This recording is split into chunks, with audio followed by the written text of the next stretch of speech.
Well, according to my Switchboard Live interface, I'm live on at least one channel, Facebook. Now it looks like I'm live on YouTube as well. Good morning. It's Tuesday, June 29. Eager to be here with you on Facebook Live, on YouTube Live, talking about my run this morning. Now, I know the world is not going to stop spinning on its axis if Mark Rothman doesn't talk about his run. I know this is not the topic everyone's woke up this morning waiting to hear about. But what I want to talk about is the kind of evolution that happens as we get out of bed and as we get into and get our day started. But particularly if, I'm sure many people who exercise in the morning may feel this way. When the alarm goes off, the last thing you feel like you want to do is get out of bed, get in your car, get to the gym, or suit up in your running togs and lace up your sneakers and get out the front door.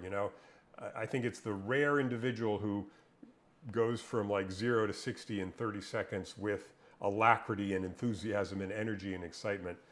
I read in one of the interesting stories I read once about rowers was there was a guy who said when he was trying to go to the Olympics, it was Mark Halperin did a book, I can't remember the title at the moment, maybe 25 or 30 years ago, focusing on some American rowers who wanted to go to the Olympics. And the one rower that he was characterizing said what his strategy was to just think about getting one contact lens in. Because he knew if he got one contact lens in, then he'd have to get the other contact lens in.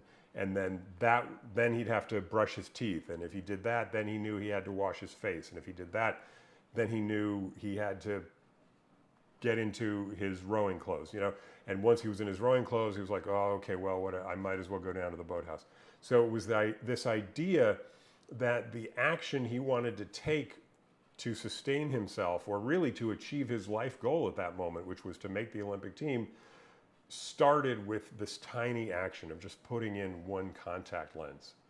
And I think that's the metaphor I want to talk about this morning.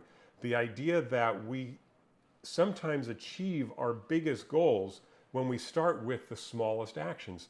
So for me, there's this series of small actions to get out the door and get my run going.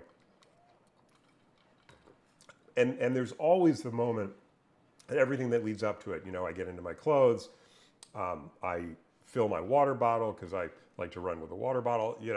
I get the key that I'm going to carry with me so I can let myself back into my house.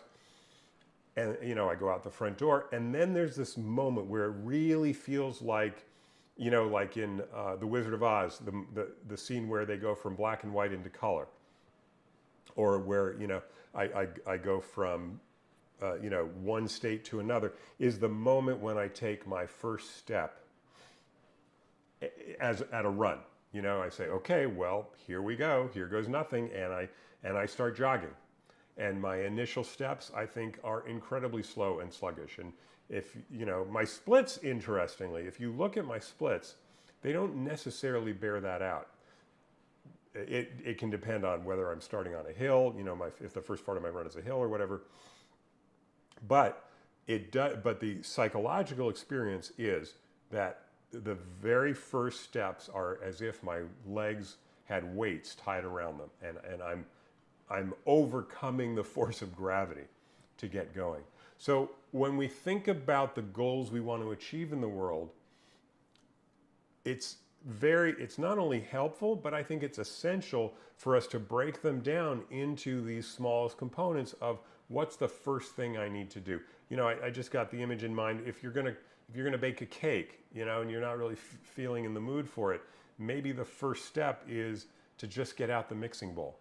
Just get the mixing bowl out of the cabinet, or take the recipe book off the shelf, or I'll do this a lot when I have to do a task I don't want to do. Like I want to, like if I've got to do the dishes. So maybe the first thing I'll do is I'll say to myself, okay, you know what? I'm just going to do this for 5 minutes. 5 minutes. I can give doing the dishes 5 minutes, and at the end of that, wherever I am, I can stop. At least I'll have improved. I'll make improvements. The sink will look better. It won't be quite piled quite so high, but I'll move it forward. And then what happens is once we're in motion, we start to experience these little discoveries, these little benefits, this little energy feedback loop comes back to us. You know, on my run this morning, as I was getting started, I thought to myself, okay, I'm just going to break this into segments, certain milestones along the way. So for right now, I just needed to run to, you know, there's one major street that I needed to run to. Just get to that street and get across that street. And then once I cross that street, I know it's actually only about 4/10 or 5/10, half a mile to the next major street that I have to cross. So then it's like, okay, don't think about the whole run. Just think about getting to the next milestone. And then a kind of psychology takes over after I got to that milestone where I realized, oh, the next milestone, which is actually my turnaround point, is actually pretty far. It's not just half a mile, maybe it's 3/4 of a mile. And all of a sudden that felt like a tremendous distance. So what do we do when we kind of get discouraged, even if we're halfway through a task, or we're, at that point I was probably about 1/4 of the way or 1/3 of the way through the run that I wanted to do. It was a 3-mile run, so I had finished my first mile. So I guess I can comfortably say I was in my second mile. And there's in some ways, the middle section is always the hardest for me. It's the same when I'm rowing. There's a 2,000 meter test, or 2,000 meters is sort of it's sort of the coin of the realm. It's like the basic distance. All Olympic races, for instance, are 2,000 meters. All college races are 2,000 meters. And the way to check your conditioning is to do a 2,000 meter piece, a test really, on a rowing machine. And you tend to break those psychologically into sections. So you'll focus on the first 500 meters, then the second 500, the third 500, the fourth 500. And for me, it's the third 500 that's always the hardest, because I'm over halfway, I'm exhausted, and I'm thinking to myself, holy crap, how am I gonna make it another 1,000 meters? And that's where, if you look at my splits, they tend to drop. So that was also the feeling I was having on my run this morning. I was in the middle third. I was coming up to sort of the halfway point, but I needed to find the stamina to get me to it. Once I get past that middle third, then it's like, oh, there's only 1 mile left. Great, I'm in good shape. Or, you know, in the rowing, the last 500 meters, as painful as it is, you're exhausted, you're totally gassed. You're basically just running by sheer force of will to finish. But it's like, well, it's only 500 meters. And you can actually count that off. It's 50 strokes or so. Give or take, depending on the power of each stroke. So you can get yourself through it. So in life, when we're facing these tasks that are so difficult, and we're in that messy middle, we're in that challenging middle, we're in the doldrums, we're you know, it's not just that, okay, if we're making a cake, it's not just that we've gotten the bowl down, we've gotten the recipe out, we've gotten the flour out, we've put in, you know, we're breaking the eggs, but it's like, oh, I still have there's so much more to do before I can, you know, pour the cake into its mold and stick it in the oven. It really seems to be important at that point for me to really shorten my horizon and really just focus on, it's probably a very Buddhist Zen kind of approach, which is to just say, I'm just going to try and be as present as I can in this moment. I don't have to run the entire race right now. I don't have to get to the finishing line right now. What I really need to just focus on is my next immediate step. What's the next step I need to take? And what's the short distance I need to transverse or cross right now? What's the next action I have to do that's going to get me going forward? It reminds me of that thinking we started with, which was, what's the smallest step I can do that's going to overcome my inertia? Just getting one contact lens in, for instance, or just getting my shoes on. Maybe I just need to put my right shoe on, because once my right shoe is on, well, then it's going to feel awkward until I get my left shoe on.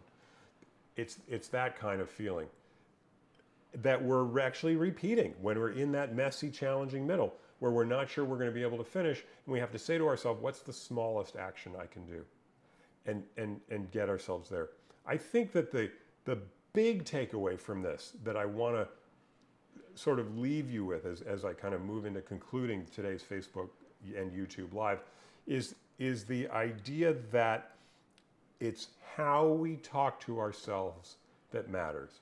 You know, there's a reason my book is called Stop Playing Small, an A to Z guide to living your bigger, better life. And that I focus a tremendous amount in the narrative of the book, particularly in the introduction, on using these tools, the A to Z guide. You know, it's an A to Z guide to changing the stories that are in your head, to changing the self-talk, because it's our self-talk that really determines the trajectory of our actions, the trajectory of our day, the goals that we pursue and achieve.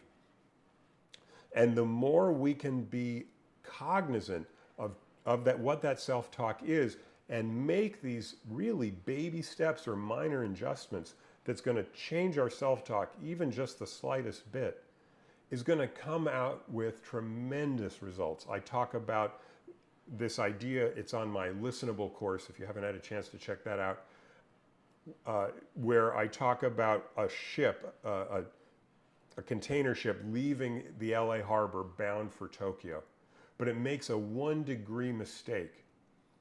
And where is it going to end up if it's going to Tokyo, but it leaves LA harbor, say 1 degree to the north more than it should have been instead of towards the south?